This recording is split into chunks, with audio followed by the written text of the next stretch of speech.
శ్రీ మహాగణాధిపతయే నమః. అపార కరుణా సింధుం జ్ఞానదం శాంతరూపిణం శ్రీ చంద్రశేఖర గురుం ప్రణమామి ముదాన్వహం.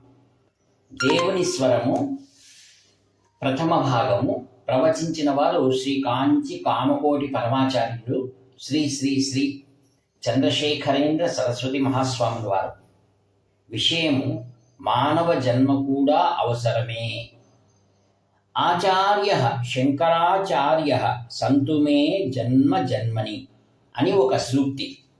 దీని అర్థం ఏమిటంటే, శ్రీ శంకర భగవత్పాదులు నాకు అన్ని జన్మలలోనూ గురువుగా ఉండాలి కాక, నేను శ్లోకం మొత్తాన్ని చెబుతున్నాను.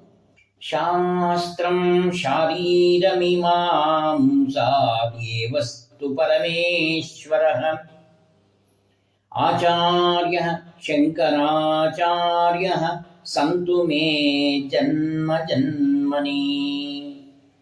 శారీర మీమాంస అంటే వేదాంత శాస్త్రంలో శరీరం లోపల ప్రాణం గురించి మాట్లాడేది. ఈ వేదాంతమే నాకు ఎల్లప్పుడూ నా మతశాస్త్రంగా ఉండుగాక. దీని అర్థం ఏమంటే, మొదటి పంక్తిలో నేనెప్పుడూ వైదిక మతంలో పుట్టాలిగాక, పరమేశ్వరుడే నాకు ఎల్లప్పుడూ దేవుడగుగాక. ఆ తరువాత పంక్తి శంకరాచార్యులే నాకు అన్ని జన్మలలో ఆచార్యుడిగా ఉండుగాక అని చెప్పి ఈ శ్లోకం పూర్తవుతుంది. సాధారణంగా మనం ఇక ముందు జన్మలు లేకుండా పరమాత్మతో ఐక్యం కావాలని ప్రార్థిస్తాము. కానీ ప్రతి జన్మలో భగవంతులను భగవత్పాదాచార్యులను ఆచార్యుడు కావాలి అంటే ఎన్నో జన్మలు ఎత్తవచ్చు అని అర్థం వస్తుంది. నటరాజు వంక చూస్తూ ఉండటానికి మానవ జన్మ ఆమోదమేనని అప్పర్ స్వామి నటరాజు గురించి అన్న మాటలలాగే ఇది ఉంది. శ్రీ శంకరులు కూడా శివానంద హరిలో ఇదే ప్రార్థిస్తారు.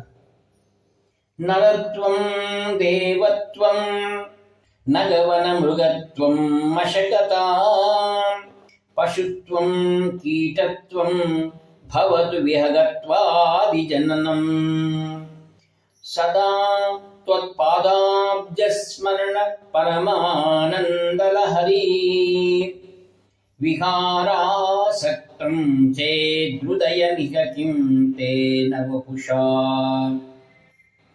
పరమేశ్వరుని చరణ కమలాలను గురించి ధ్యానం చేస్తుంటే, ఆ మార్గానికి ఏది అడ్డు రాకుండా ఉంటే, ఆ వెలువడి ఆనందం ఆటంకం కలగకుండా ఉంటే, నేను ఏ జన్మలెత్తటానికైనా సంసిద్ధంగా ఉన్నాను.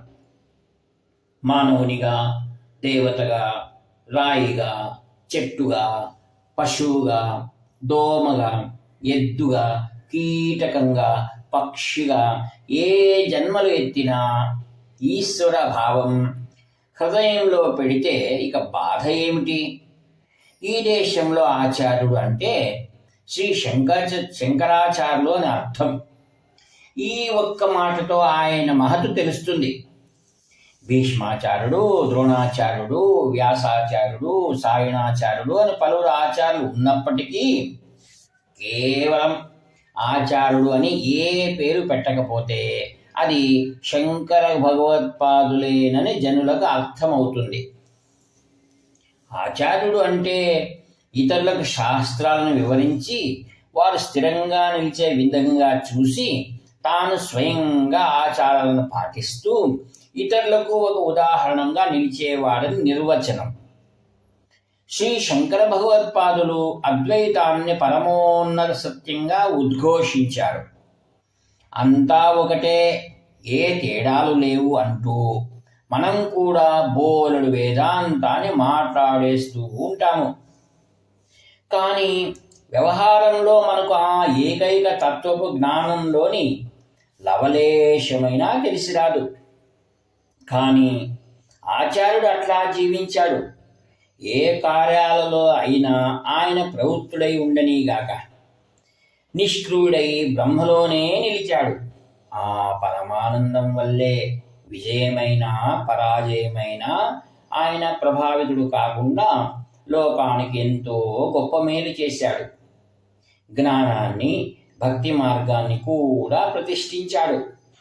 తీర్థక్షేత్రాలకు తిరిగి స్తోత్రాలను రచించాడు. మనం కూడా భక్తిని అవలంబిస్తాము. ఎట్లా?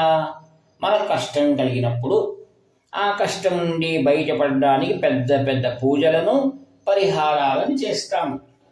ఒక్కసారి ఆ ఇక్కట్లు తీగిపోతే పూజలు చాలా మటుకు మానివేస్తాము.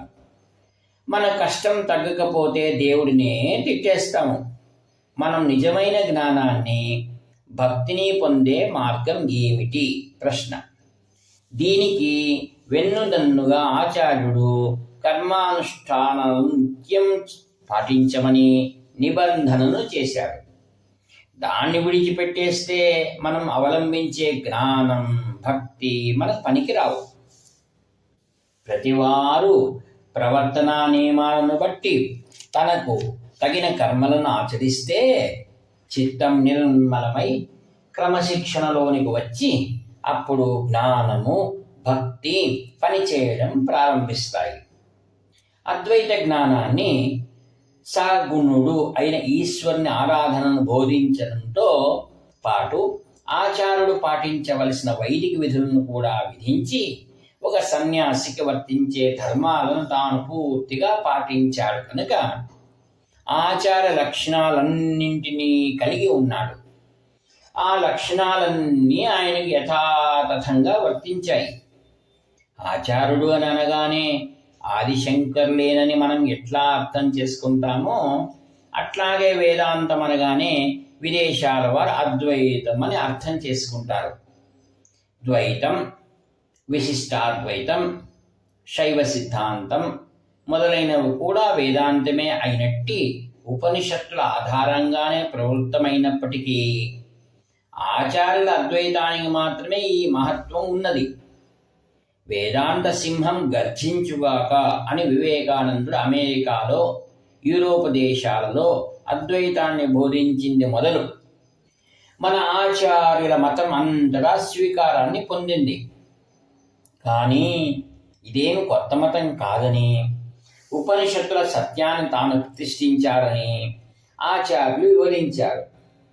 అద్వైతంతో పాటు షణ్మత స్థాపన అనగా 6 రకాల దేవతలను ఆరాధించే విధానాలు ఆచార్యుని మరొక మహత్తర కార్యం.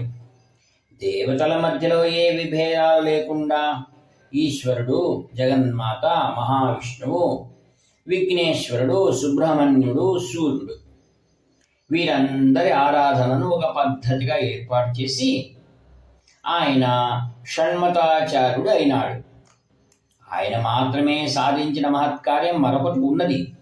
మన దేశంలో ప్రవృత్తమై ఉన్న విశిష్టాద్వైతం, ద్వైతం, శైవ సిద్ధాంతం ఇవన్నీ ఆచార్యుని తర్వాత కాలం నుండి వచ్చినవి. శ్రీరామానుజులు, శ్రీమధ్వులు, మైకండర్ వంటి ఆచార్యులు మన ఆచార్యుని తర్వాతే వచ్చారు. కానీ ఒక కపిలుడు, జైమిని, కణాదుడు, గౌతముడు, ఇతరులు ప్రతిష్ఠించిన సాంఖ్య, మీమాంస, వైశేషికం, న్యాయం వంటివన్నీ మచ్చుకైనా మిగలకుండా తర్వాత కాలంలో రూపు మాసిపోయాయి. ఆచార్యుడు వాటిని పూర్తిగా అంతం చేశాడు. ఆయన కన్నా ముందున్న బౌద్ధ జైనాలను కూడా పూర్తిగా అణిచివేశాడు. ఇదంతా 32 ఏళ్ల వయస్సులోపే పూర్తి చేసిన ఆచార్యుడు పరమేశ్వరుని అవతారమే కావటంలో సందేహమే లేదు. హరి ఓం తత్సత్. వ్యాఖ్యాత మీ ప్రియమిత్రుడు నివర్తి నాగభూషణ శర్మ. 7483229249. హర హర శంకర, జై జై శంకర.